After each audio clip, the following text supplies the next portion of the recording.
Magandang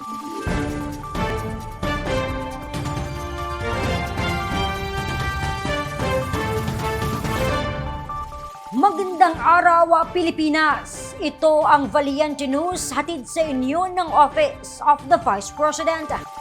Dating tagagawa ng Muebles, ang ngayon ay may sarili ng sari-sari store. Ito ang kwento ng isa sa maraming magnegosyo today grantees mula sa Tacloban City sa Leyte. Ang kanyang kwento, saksihan natin sa ulat ni Brian Latasa. Mag-isa na namumuhay si Maylene Dublin mula sa Barangay 99 sa Tacloban City, Leyte. Sa kabila ng kanyang kapansanan, patuloy nagsusumikap sa buhay si Maylene. Dati siyang namasukan bilang tagagawa ng mga muebles kasamang iba pang kasapi ng isang asosasyon sa kanilang bayan. Dati naggagawa kami ng mga upuan ng mga eskwelahan dati. Yun, mga pagkatapos ng pandemic, wala na. Nakatransfer na kami. Dati doon kami sa Abukay, naggagawa kami ng mga lingkuran, gagawa kami ng mga upuan ba. Tapos wala na, pagka pandemic, wala na kasi wala naman nag-aano sa amin, nagkukontrata. Yun. Tapos biglang ang kapatid ko nagbigay sa akin ng puhunan nga magtindahan ka na lang kaya hindi naman pwede ako magtrabaho kay yun lang ang naasahan ko kasi dati. Ngunit upang magkaroon ng sariling pagkakakitaan, pinasok ni Maylene ang pagninegosyo. Sari-sari store ang kanyang napiling pagkakitaan, ngunit naging problema naman niya ang paunang puhunan.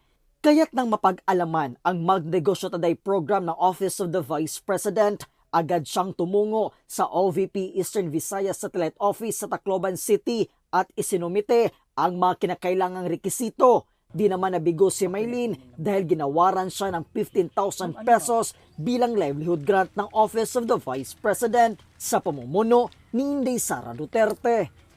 Nag-apply po, tapos natanggap naman po ako. Nakakuha ko ng 15,000 November 7, 2024. Yun, medyo nalaki-laki ang tindahan ko. Ginamit naman ni Maylene ang natanggap na puhunan, mapalago ang kanyang munting sari-sari store. Sa ngayon, mayroon na siyang bigas at tinitindang mga soft drinks na swak pampawi ng uhaw. Oo, konti lang, walang bigas, walang dati walang ganyan. Pero ngayon, medyo malaki-laki na yun. Kasi malaki-laki naman ang 15,000 eh. Po, maraming salamat po na binigyan niyo po ako ng puhunan. Malaking tulong na po sa akin. Kasi wala naman po ako ng trabaho. Tapos yun lang kasi kinikitaan kong pera ngayon sa tindahan. Papasalamat po ako na marami po kay Vice President Sara na binigyan po ako ng puhunan.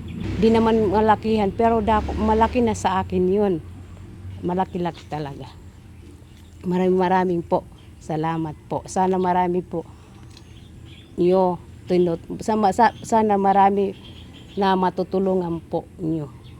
Sa kita ng munting negosyo, inaasa ngayon ni Maylene ang kanyang mga pangangailangan tulad ng pambili ng pagkain. Mula po dito sa Tacloban City, ako po si Brian Latasa, ang lahat para sa Diyos, bayan at pamilyang Pilipino.